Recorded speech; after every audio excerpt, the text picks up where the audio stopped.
Hi everybody, and welcome to my video on there's two of them. Well, they're the same camera, I just happened to get two of them by chance. This is the Pearl River TLR. This is a fixed lens TLR. What that means is that the lenses cannot be removed and that you take the image with one lens and see the image you're going to take with a different. It has no light meter. It does have this little gauge on the side for setting your film, ASA, and DIN, but as we'll see when we go through the camera's features in just a moment, that is a reminder, not a light meter. It has shutter speeds from bulb to 1/300th of a second. It has 100% viewfinder magnification as well as 100% viewfinder frame coverage. It has a clear field focusing screen with 6 by 4.5 inch grid lines to help with framing. And one of the nice things about these TLRs, because they have a leaf shutter, the flash on this syncs at any speed. So these Pearl River TLRs were mid-range, insofar as I can tell, TLRs. They have a few options that their contemporary cameras from other Chinese makers didn't have. Chiefly, they have an accessory shoe on the side, right here, and they also have a film memo dial. They also have a ground glass with red framing lines for 6 by 4.5, which makes it easier to frame than, say, with some of the others, which don't have a red line. They just have an invisible line of different texture.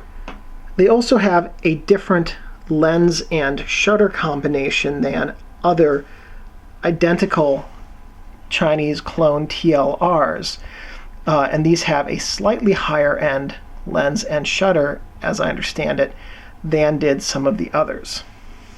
And some of the trim details are just a little bit nicer in general. The chrome around the lenses, for instance, is a metal chrome instead of a plastic like on many of the others.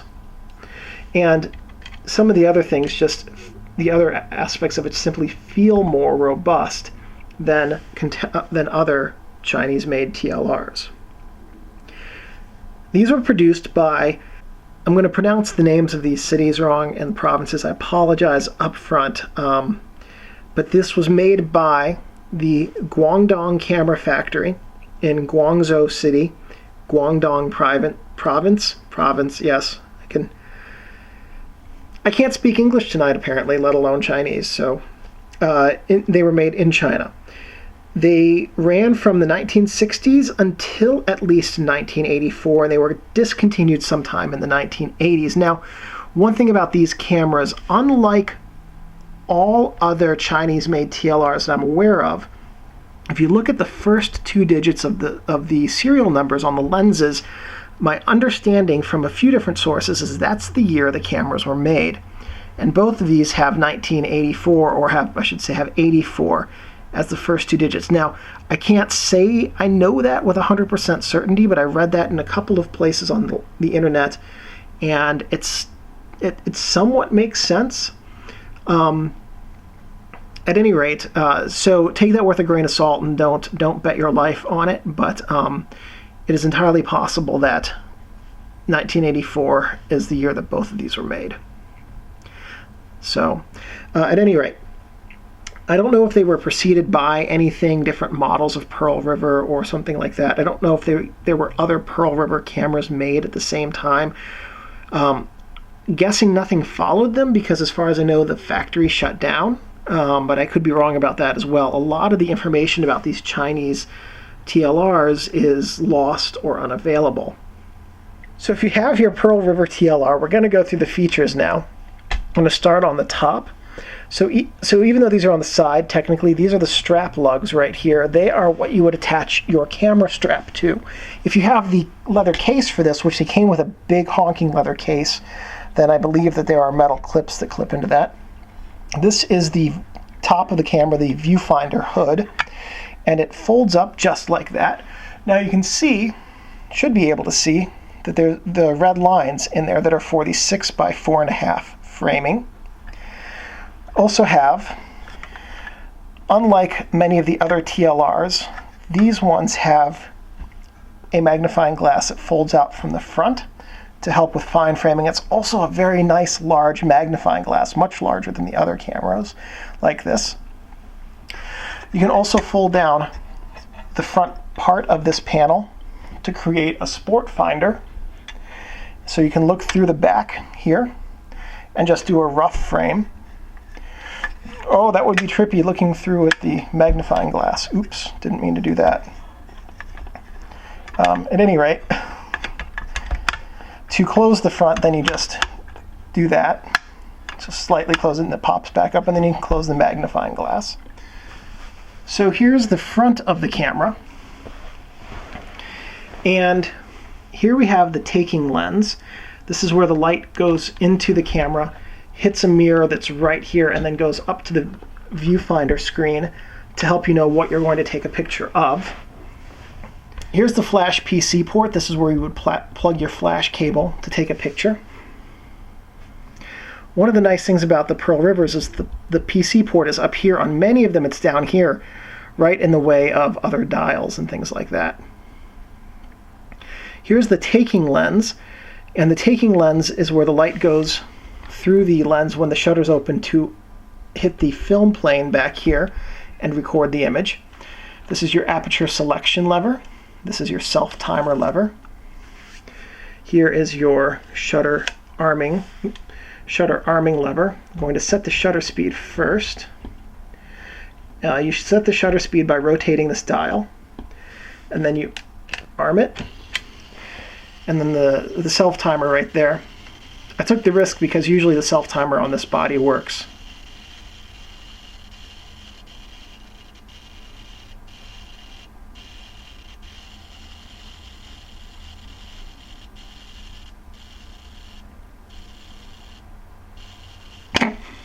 All right, there it goes. Just kept starting and stopping. And the cable release, all you have to do is screw a cable into the front here to do a cable release. On the camera's back, not a whole lot. We have these two red windows right here, and this is when the 120 film goes through the camera. This is how you can tell what number it's on. The 12 and the 16 indicate how many frames you will get out of the roll of film by looking at that number. To get 16, you have to put a 6x4.5 mask inside of it, which we'll see where that goes, but I don't have a mask to actually put on to show you. So if you don't have that mask and you use the 16, you're going to overlap all of your frames significantly. So without the mask, you'd have to use the 12 and take the 6x6 images, which are really quite nice. A 6x6 on these cameras is really a neat thing to get. So here's the camera's bottom, and the bottom has this locking and unlocking nut. Now, one thing, a lot of these Chinese cameras have a little button you have to push to unlock. This one does not, and it also works. It dials in the same direction. Here's the tripod bushing, and then these four legs are for resting the camera on a flat surface to use in lieu of a tripod. On this side of the camera, we have an accessory shoe. This is not a flash hot shoe. You can put a flash here and then connect it with a cable, but there's no contact there that will allow the flash to work. Here we have a couple of pins that you can pull out, and they actually rest in place like they're supposed to, like they do on a Raleigh. This is a very nicely appointed Chinese camera. If you're going to get one Chinese camera, honestly, the Pearl River is very possibly the best choice. The Huazong is another good choice, but they're really the only two that are worth seeking out. So these are what you would pull out when you're loading film or removing it, and I'll show you how those work when we get inside of the camera. This is your ASA and DIN reminder window, and so all you have to do is set the ASA number to the ASA. Well, we're over here on DIN right now, but just set the window to your film speed. There's no light meter, so it doesn't affect anything about how the camera operates. It just reminds you what type of film is in your camera. Above that on this ring is a distance focusing scale, and this will tell you from 22 to 22. I'll show you how to zone focus with this camera a little bit later in this video, but this tells you how much is in focus, and it works in conjunction with the numbers on the focusing knob, which is this turny bit right here. The other side of the camera doesn't have a whole lot to see, just the film advance knob right here. And that is really, really loose on this one.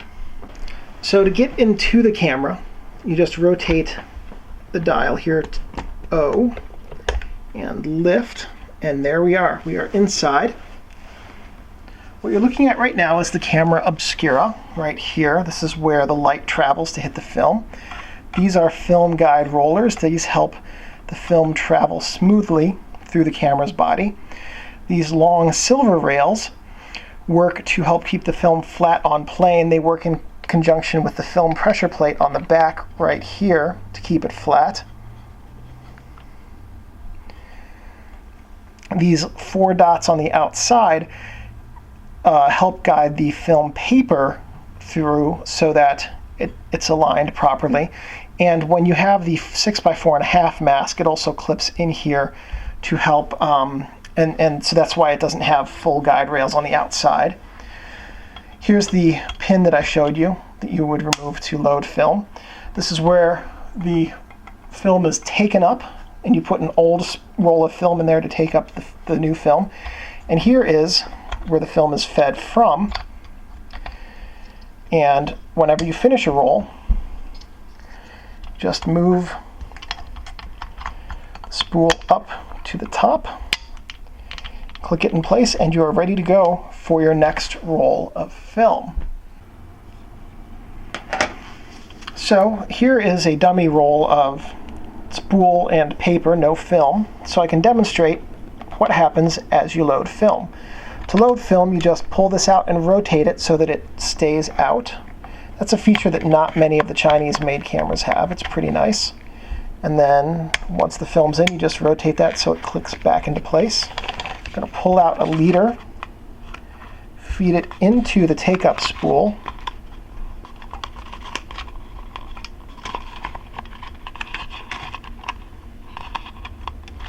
Come on. There, oh, almost got it. There we go. Feed it into the take-up spool.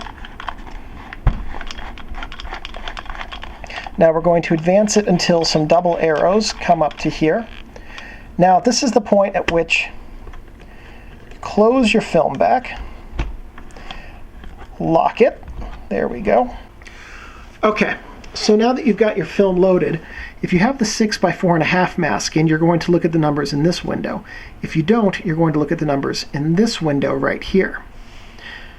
So you're going to advance the film, and you'll see a bar and some arrows and some whatever else come through here. And you're going to advance it until you get up to frame 1 in whichever window you are going to use. Alright, so we've got the film advanced to where frame 1 is right here, and we've gone past frame 1 in the 6x4.5.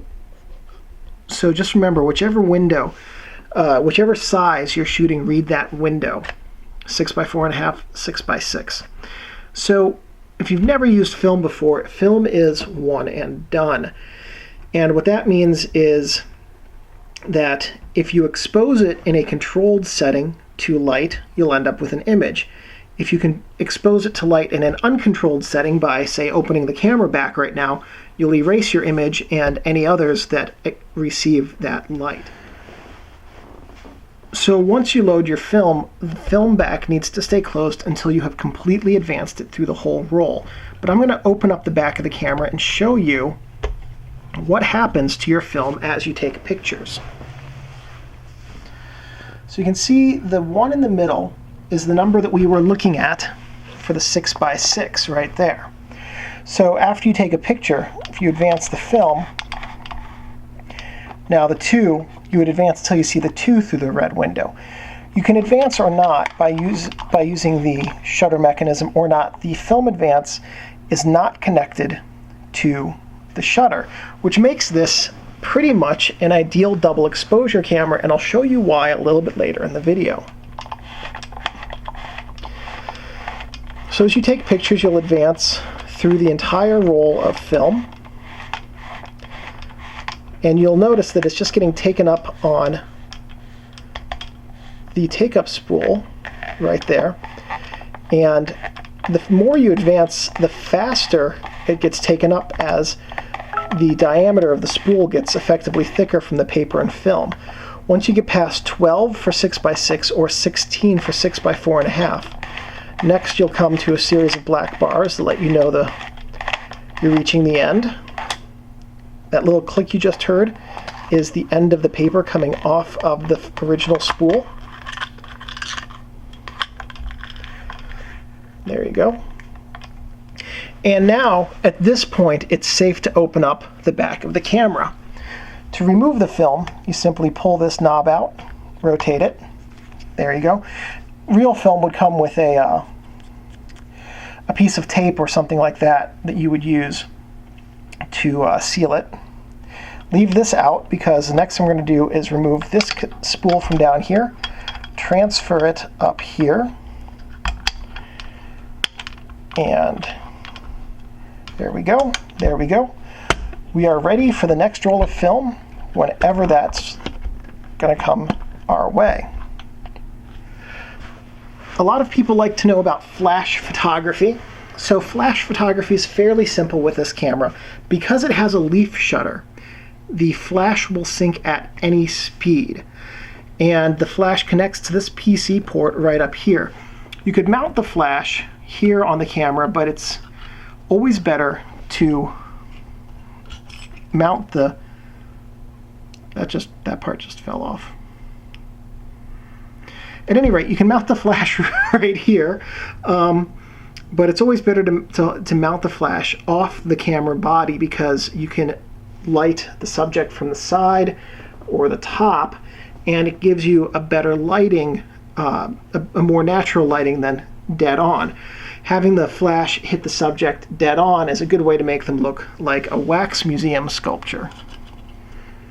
So this will use any modern flash, any electronic X-Sync flash that you could go out to the store and buy today will work with this camera. So the next thing we're going to do is look through the camera's viewfinder, and it's a little bit blurry. I can't really focus on anything closely enough to get it in focus, but at any rate, you can see the red line at the top and the red line at the bottom, and those are used for framing your 6x4.5 images. If you're not shooting 6x4.5, then you would look at the entire ground glass surface to frame your image. Interestingly, even though the magnifying glass on these models pops out from the front, it has the magnifying glass release button on the back like the rest of the TLRs. That's curious. At any rate, so what you're seeing, there's no light meter data obviously in the viewfinder. What you're seeing here is a representation of what will go on the film, almost life size on the film, but with the difference that there is some parallax error. So what is parallax error? Well, let's take a look at that and figure it out. So parallax error occurs because you have a different lens for taking the photo than you do for seeing what you're going to take an image of. So let's say that you wanted to take a picture of this 120 spool. Your line of sight would make it look like this 120 spool is at the top of the frame, but the actual taking picture would only get the bottom half of the spool instead of it being in the frame because this is lower than the viewing lens. So beyond about 3 meters, that's not an issue whatsoever. But closer than 3 meters, so if you're going to do a portrait or something like that, that is an issue. And at your closest focus distances, it will be a fairly significant issue, and you'll have to correct for that. And you correct for that by physically moving the subject or by physically moving the camera to place the subject in line with the taking lens. And so there is no parallax correction on these cameras. So let's talk a little bit about zone focusing with an E-star TLR. So the scales on the metal plate as well as the focus point that's engraved on the focusing knob are what you need to do to zone focus. The numbers on the scale correspond to your aperture setting from 3.5 up to 22.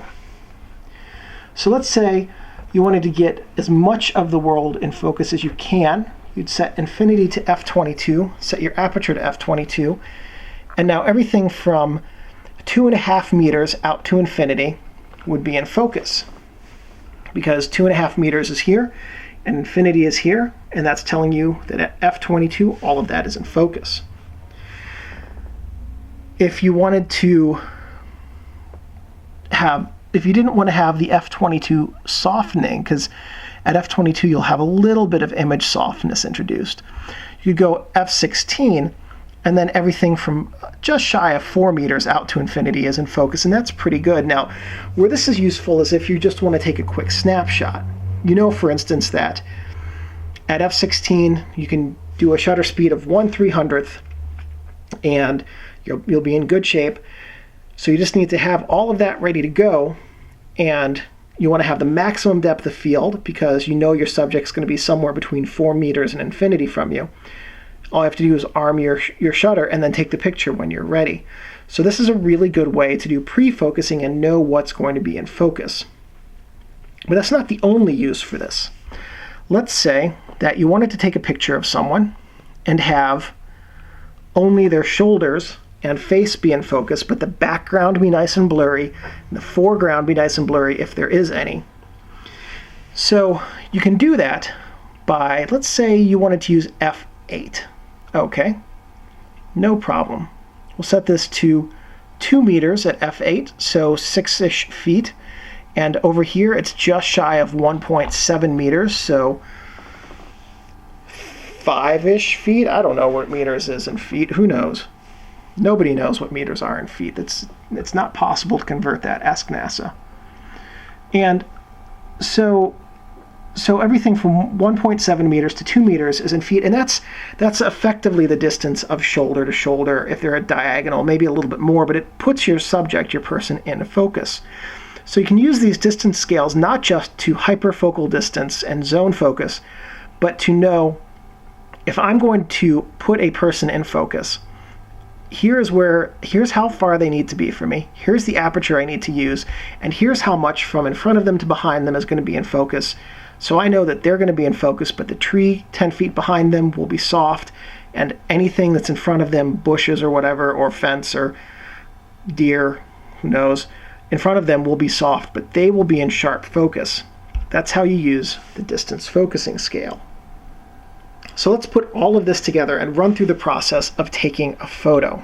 So because there's no light meter in here, the first thing you need to do is either use your own light meter to take a reading, or use the Sunny 16 rule to figure out what your settings should be. So let's say that we know it's going to be f5.6 at 1/60th of a second.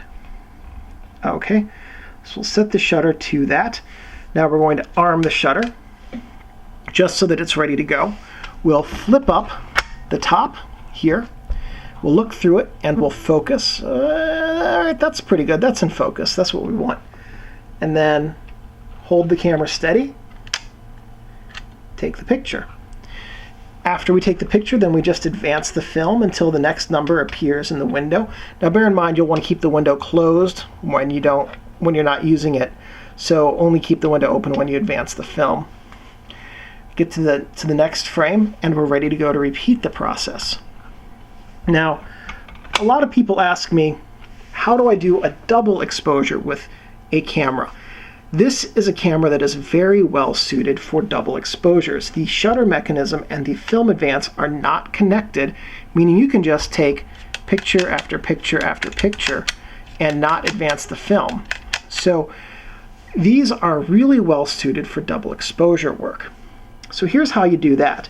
Let's say that same settings, 1/60th and f5.6. Well, if you're going to put two images on the same frame, we need half as much light. If we have two images at 1/60th, we're going to overexpose by a stop. So we're going to cut half the light out by going to 1/125th. You could go to f8, but that's going to change your depth of field, and to my way of thinking, depth of field is very important, and it's something that should be controlled. Also, if you change your aperture setting in the same situation, same lighting, you can actually change the color cast between images because of the way that light moves through lenses. Can't tell you whether it's super noticeable with these or not, but I've had cameras where it is extremely noticeable that there's a difference between f8 and f5.6, for example, in the color that's rendered on film. So it's another good reason to have it be controlled with the shutter speed. So now we have the first frame. It's going to be one stop underexposed. Change things about or do whatever you need to do for the second frame. The second frame was one stop underexposed, but now we have two frames together that are combined 1/60th of a second, because two exposures at 1/125th is the same as one at 1/60th. Now we just have to advance the film. Oh, so you'd like to do triple exposure? That's fine. Just go down two shutter speed settings.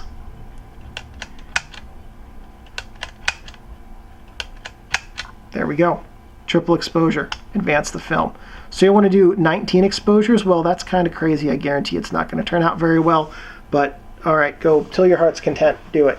The point of that is, because the shutter is not connected to the film advance, it's very easy to do multiple exposures. That also means you also have to be judicious about advancing your film after you take a picture to make sure that you are not double exposing a frame accidentally. So some special features about this camera. As I said, as far as I can tell, the first two digits of the serial number indicate the manufacturing year. If you have ever read or have a copy of or can get a copy of Douglas St. Denny's book about Chinese cameras, it's a great resource about Chinese cameras. It's the most comprehensive resource I've found. He states in his book that these cameras have more plastic components than the Seagull 4B. However, both of my Pearl River cameras are heavier than my Seagull by about an ounce, and they feel like they are more made of metal than the Seagull does. The Seagull, compared to my Pearl Rivers, really feels like a toy camera. At any rate, I do prefer the Pearl River over the Seagull. I think that it is a superior camera. The Pearl River is a different TLR than the typical cookie-cutter Chinese-made Seagull 4B clones. It has a slightly different interface and shutter, and it has really great resolving power in these lenses. It is as good in terms of resolving power as the Huazong, insofar as I know. These are really top-notch TLRs that can take extremely good photos.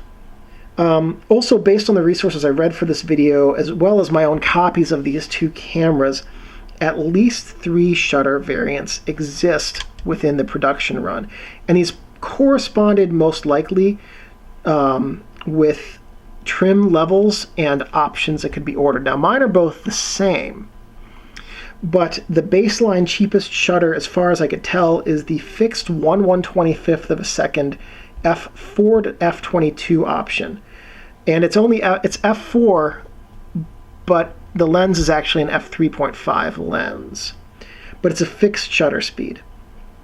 Now after that, there's a shutter that goes from 1/25th up to 1/250th and has bulb, but it doesn't have anything slower than 1/25th. Now both of mine go down to 1 second. And the last would be the full second up to 1/300th of a second shutter with bulb. And the latter of those, that last shutter, also corresponds to an f3.5 maximum aperture.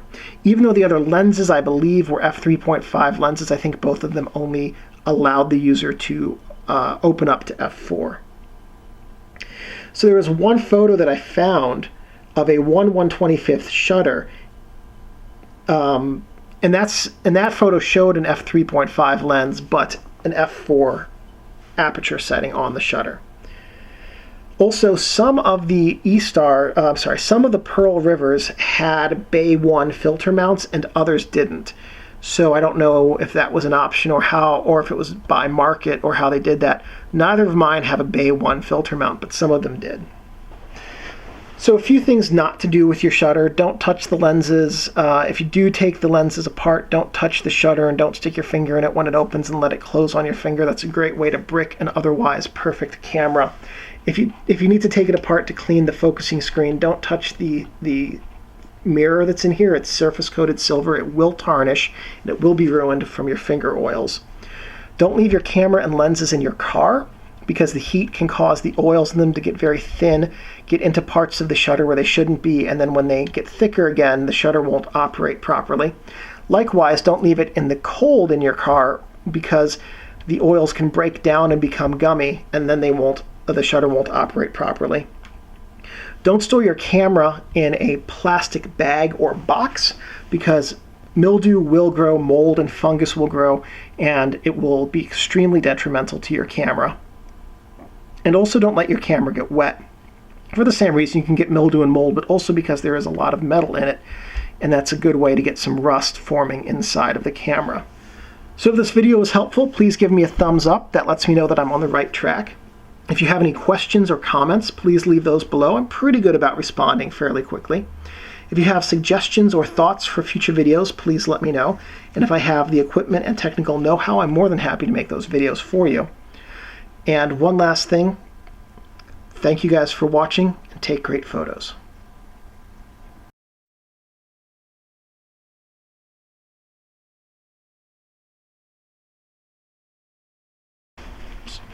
Watch out, Cheever. Move your butt. Okay, or don't move your butt. I'll just sit on you. I know you want to go outside, big guy, but it's raining. So, I'm sorry. Sorry, big guy. You don't want to be outside during the rain anyway. You hate it. You get out there and then you just want to come back in. It's okay.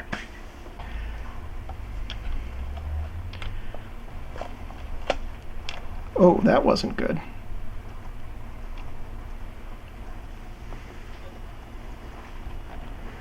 I've never had that happen before. The 120 paper just broke.